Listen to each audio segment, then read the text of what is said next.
What's going on, MMA fans? I'm back to do my MMA Corner number 27 video, sponsored by Revolt Renegade clothing. I'm going to go over some topics that were sent in to me. And just apologies ahead of time for this video not being up last night. Had some editor issues, couldn't get it up, so I'm recording it at work this morning. Going to go over a couple topics that were sent in. The first one was from J-Rock, 51677, Johnny Blaze. What is the definition of pound for pound?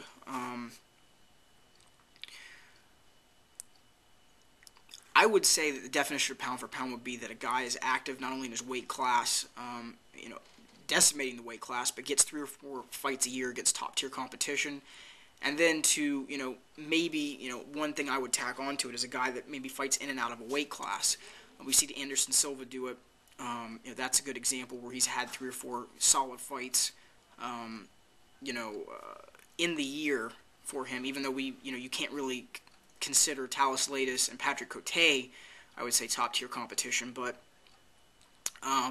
somebody like George St. Pierre that's been fighting 3 or 4 times a year against top-tier guys at 170, you can throw him up there. BJ Penn is another example. You can throw Anderson Silva into that mix. I think that what it comes down to is it's, you got to be active in the year against top-tier guys, as well as or fighting a couple guys in and out of your weight class. I think that's a example of pound for pound. Thanks for the topic. EBW Returns wanted me to talk about some upcoming Strikeforce Dream fights that I would like to see since they're now with a working agreement. He listed a couple that I wanted to talk about that I was going to mention.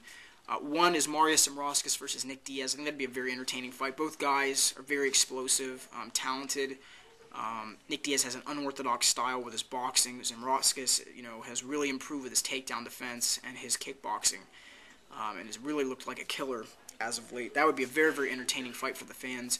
I think Kawajiri and Josh Thompson would be another good fight that EBW listed. Both guys, talented wrestlers. Kawajiri has looked a little bit better here in the last year. Has improved with his boxing a little bit better. Has always been a good wrestler and a good grappler, so I think that would be an entertaining fight as well. So, thanks for the topic, EBW.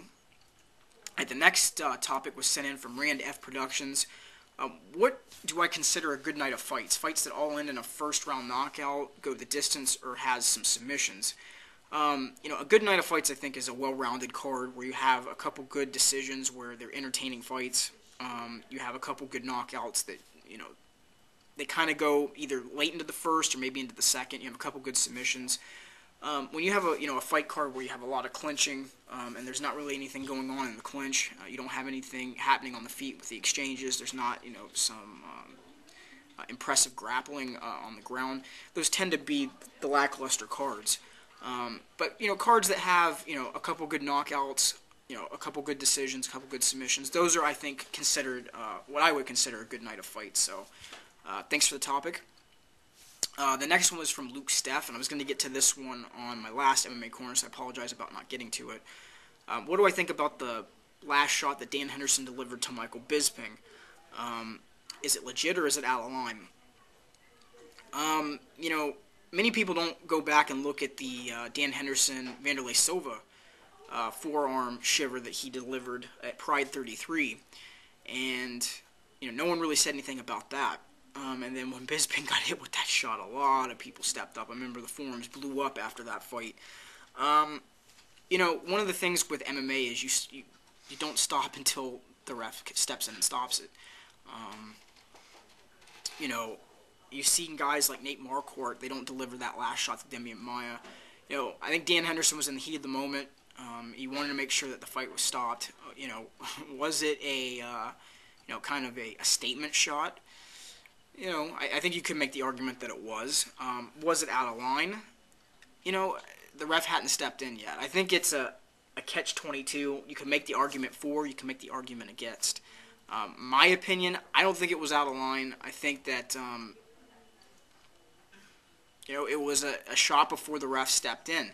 But, again, like I said, everyone has their own opinions about it. Everyone's entitled to those opinions. You may look at it differently. I think you could argue it from both sides. So, thanks for the topic. Let me get one more on here before I quit the video today. UFC Man sent in a question. Anderson Silva seems so dominant even at light heavyweight. The only real test, in my opinion, would be maybe Rampage or Lyoto Machida. What or who should test him in the next couple, not only months, but years? Should he move up to heavyweight? Should he stay at middleweight? I think that Anderson Silva still has some compelling fights at middleweight, at least, a couple in my opinion. Maybe a Nate Marquardt or Dan Henderson, at least an Okami, and then maybe move up to light heavyweight, get some fights there. Maybe move up to heavyweight, fight a couple guys there. I think, though, right now he needs to still focus at middleweight and maybe a couple fights at light heavyweight. I think heavyweight is a stretch right now. He's got a couple good compelling fights at middleweight and a couple good compelling fights at light heavyweight before he, makes a jump that high in weight up above 220. So that's how I look at that. I think that he still has a couple, title defenses left, which you mentioned in here. And I think he still has a couple compelling fights at light heavyweight that he needs to take care of, like a Rampage. The Machida fight won't happen. They're both partners at Black House and with Nogueira, so that's not going to happen. But nonetheless, like I said, I think he still has some compelling fights at middleweight and some compelling fights at light heavyweight, so thanks for the topic. Make sure to leave me some comments, constructive, negative, positive as always, some ideas for my next MMA Corner video. Just to let you guys know, the semester for school is really picking up, so I'm going to cut some of these back. I was doing them every 2 weeks. You may not see one pop up right away, so I apologize about that. I will be back next week to do my UFC Fight Night and UFC 103 predictions, as well as a UFC 103 video blog segment leading up to the event, which should be very, very interesting. So make sure you check that out. Make sure you keep up with my Twitter. Check out my sponsors on the description side. And on that note, you guys have a great day.